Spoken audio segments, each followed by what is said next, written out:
നമസ്കാരം. ഉപനിഷത്ത് സെഷനിലേക്ക് വീണ്ടും ഏവർക്കും സ്വാഗതം. നമുക്ക് ആദ്യം മെഡിറ്റേഷൻ ചെയ്യാം. കണ്ണുകൾ അടച്ച് ശാന്തമായിരിക്കും. ഭൂമി മാതാവിനോടും സർവചരാചരങ്ങളോടും അന്തരീക്ഷത്തോടും കൃതജ്ഞത രേഖപ്പെടുത്തും.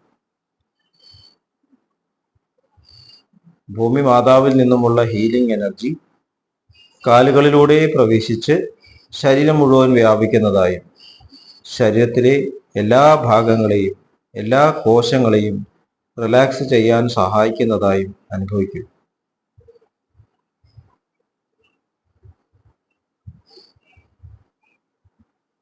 ഇപ്പോൾ ശരീരം പൂർണ്ണമായും റിലാക്സ്ഡ് ആയി.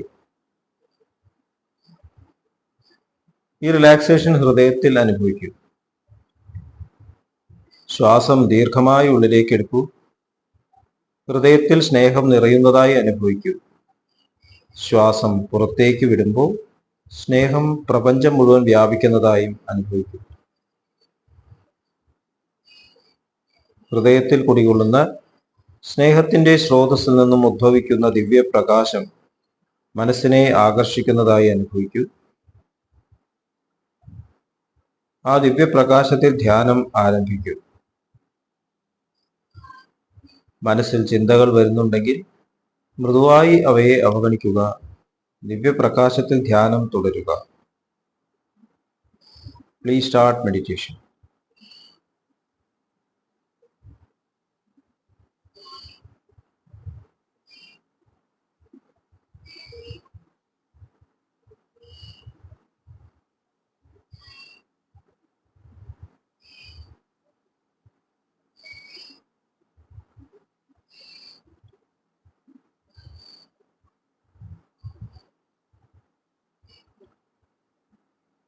ഓക്കെ, കണ്ടീഷൻ ഹൃദയത്തിൽ നിലനിർത്തി പതുക്കെ കണ്ണുകൾ തുറക്കൂ.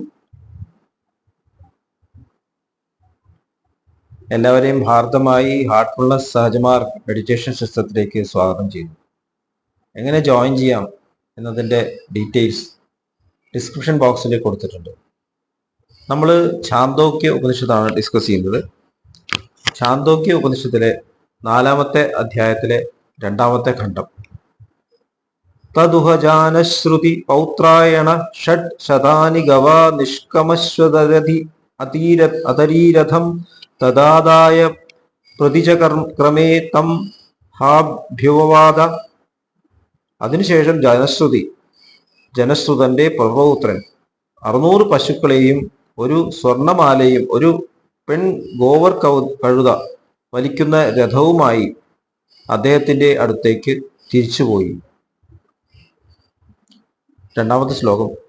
ദ്രൈക്വേമാനി ഷട്ശതാനി ഗവാമയം നിഷ്കോയശ്വതരീരഥോ നുമ ഏതാം ഭഗവോ ദേവതാംശധി യാം ദേവതാം ഉപാസഹി ഇതി. അദ്ദേഹത്തോട് അയാൾ പറഞ്ഞു, രൈക്വ, ഇത് 600 പശുക്കൾ, ഇതാ ഒരു സ്വർണമാല, ഇതാ പെൺഗോവർ കഴുത തെളിക്കുന്ന രഥം. അങ്ങ് പൂജിക്കുന്ന ആ ദിവ്യത്വം പഠിപ്പിക്കൂ. 3-ാമത്തെ. തമുഹ പര പ്രത്യുവാചാഹ ഹാരേ ത്വാ ശൂദ്ര തവൈവ സഹ ഗോഭിരസ്ത്വിതി തതുഹ പുനരേവ ജാനശ്രുതി പൗത്രായണ സഹസ്രം ഗവാം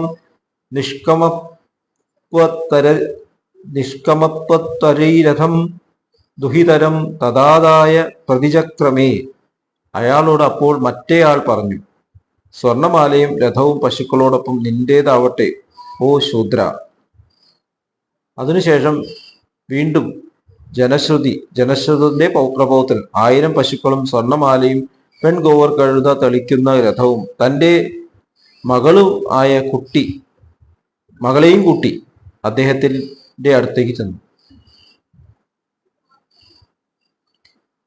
4-ാമത്തെ ശ്ലോകം. തം ഹാഭ്യുദ്വാദ ദൈക്വേദം സഹസ്രം ഗവാമയം നിഷ്കോയമശ്വതരീരഥ ഇയം ജായായം ഗ്രാമോ യസ്മിന്നരസന്നേവ മാ ഭഗവ ശാധിതി. അതിനുശേഷം അയാൾ പറഞ്ഞു, ദൈക്വ, ഇതാ 1000 പശുക്കൾ, ഇതാ സ്വർണമാല, ഇതാ ഗോവർ കഴുത തെളിക്കുന്ന രഥം, ഇതാ ഒരു ഭാര്യ, ഇതാ അങ്ങ് താമസിക്കുന്ന ഗ്രാമം, ദയവായി എന്നെ പഠിപ്പിക്കൂ. 5-ാമത്തെ ശ്ലോകം. തസ്യാഹ മുഖമുദോദ്രഹന്നു വാചാഹോ രാമാഹ ശൂദ്രാനമേവൈവ മുഖേനാലപയിഷ്യഥാ ഇതി തേ ഹൈതേ രൈക്വപർണനാമ മഹാവൃഷേഷു യത്രാസ്മാ ഉവാസ തസ്മൈ ഹോവാച. എന്നിട്ട് അവളുടെ മുഖം അവന്റെ നേരെ തന്നെ, അതായത് രൈക്വന്റെ മുഖത്തിന്റെ നേരെ ഉയർത്തിയിട്ട് പറഞ്ഞു, അദ്ദേഹം പശുക്കളെ ശൂദ്രന്റെ ഒപ്പം ഈ മുഖം കൊണ്ടുവന്നിരിക്കുന്നു എന്നെ സംസാരിപ്പിക്കാൻ.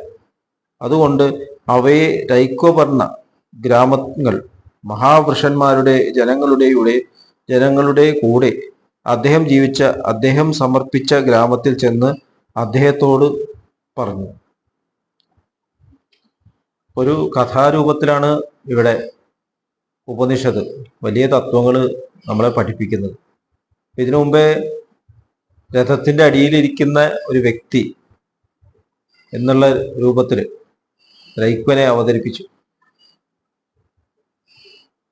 അപ്പോ നമ്മുടെ ഈ ജീവിതത്തിലെ ഭൗതികമായിട്ടുള്ള വിഭവങ്ങളെ അനുഭവിച്ചുകൊണ്ട് ഇവിടെ തന്നെ ജീവിക്കുമ്പോഴും മനസ്സിനെ ഉയർത്താൻ ശ്രമിക്കുന്ന വ്യക്തിത്വങ്ങൾ, അതായിരിക്കാം ഈ രൈക്വനെ കൊണ്ട് ഉദ്ദേശിക്കുന്നത്.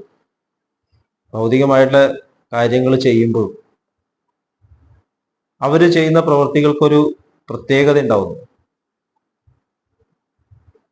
അവര് പവർഫുൾ ആയിട്ട് ചെയ്യുന്നു. അവര് വിജയം ആൾക്കാർ കാണുന്നു. അപ്പോൾ വിജയങ്ങളാണ് ആൾക്കാരെ ആകർഷിക്കുന്നത്. രഥത്തിന്റെ ഭംഗി അതാണ് കൂടുതൽ ആകർഷകമാണ്. അത് വലിക്കുന്ന കുതിരയേക്കാളും കൂടുതൽ ചിലപ്പോൾ രഥത്തിന്റെ ഭംഗിയിൽ നമ്മൾ വീണുപോകും. അതുപോലെ തന്നെ ഭൗതികമായിട്ടുള്ള ഈ സ്വത്തുക്കളുടെ ഈ എന്താ പറയാ, അതിന്റെ ഭംഗി കണ്ടിട്ട് അതിനെ തളിക്കുന്ന മനസ്സുപയോഗിക്കുന്ന ഇന്ദ്രിയങ്ങളെയും വിസ്മരിക്കുന്നു. അതാണ് സാധാരണ ജീവിതത്തിൽ സംഭവിക്കുന്നത്. അപ്പൊ നമ്മൾ ഭൗതികമായിട്ട് വിജയം പ്രാപിച്ചിട്ടുള്ള ആൾക്കാരെ നമ്മൾ ഫോളോ ചെയ്യുന്നു. നമുക്ക് ഒരുപാട് പുസ്തകങ്ങൾ കാണാം, how to become rich, how to become successful. അവരെ ഫോളോ ചെയ്യും. വിജയിച്ച ആൾക്കാരെ നമ്മൾ ഫോളോ ചെയ്യും, അവരെ പോലെ ആവാൻ ശ്രമിക്കും. അപ്പൊ ഇങ്ങനെയുള്ള ഉദാഹരണങ്ങളാണ് നമ്മൾ കുട്ടികളെ പഠിപ്പിക്കുന്നത്. ഇപ്പോൾ സ്പിരിച്വൽ ലോകത്തിൽ ഇങ്ങനെയുള്ള ഉദാഹരണങ്ങൾ പലപ്പോഴും ശരിയല്ല. ഇപ്പൊ ജീസസ് ക്രൈസ്റ്റിന്റെ എടുത്താലും, ഭഗവാൻ ശ്രീകൃഷ്ണന്റെ എടുത്താലും, ഭഗവാൻ ശ്രീരാമന്റെ എടുത്താലും, രമണ മഹർഷിയുടെ കാര്യം എടുത്താലും, സ്വാമി വിവേകാനന്ദന്റെ കാര്യം, രാമകൃഷ്ണ പരമഹംസൻ, ഏത് സ്പിരിച്വൽ മാസ്റ്ററുടെ ആയാലും എടുത്തു കഴിഞ്ഞാൽ ഭൗതിക ജീവിതത്തിൽ അവർ വിജയം പ്രാപിച്ചിട്ടില്ല. ഇത് നമ്മൾ കാണുന്നില്ല. ഭൗതികമായിട്ട് വിജയിച്ചിട്ടുള്ള വ്യക്തികൾ എന്താണ് ചെയ്യുന്നത് അതാണ് നമ്മൾ ഫോളോ ചെയ്യുന്നത്. അപ്പൊ അതുകൊണ്ട് തന്നെ സ്പിരിച്വൽ മാസ്റ്റേഴ്സ് പലപ്പോഴും ഭൗതികമായിട്ട് ആൾക്കാരെ ആകർഷിക്കാൻ വേണ്ടിയിട്ട് സൗകര്യങ്ങൾ ഒരുക്കുന്നു. ഇപ്പൊ കാൻഹ ശാന്തിവനം നോക്കിയാലറിയാം, മെറ്റീരിയൽ തലത്തിൽ വളരെ ഓപ്പുലന്റ് ആണ്, എല്ലാ സൗകര്യങ്ങളും ഉണ്ട്. പലരും ആകർഷിക്കപ്പെടുന്നു. ഭക്ഷണം കഴിക്കാനും, ഡ്രസ്സ് വാങ്ങാനും, പുസ്തകങ്ങൾ വാങ്ങാനും, കളിക്കാനും, പഠിക്കാനും, കോച്ചിങ്ങിന്, ഇപ്പോഴത്തെ വലിയ വലിയ ഇൻസ്റ്റിറ്റ്യൂഷനെ കോച്ച് ചെയ്യാനൊക്കെ ആൾക്കാർ അങ്ങോട്ട് പോകുന്നു. ഈ സൗകര്യങ്ങളൊന്നും ഇല്ലായിരുന്നെങ്കിൽ ആൾക്കാർ അങ്ങോട്ട് പോവില്ലായിരുന്നു. സ്പിരിച്വൽ ആയിട്ടുള്ള കാര്യം മാത്രം കേൾക്കാൻ ആരവിടെ പോവുക?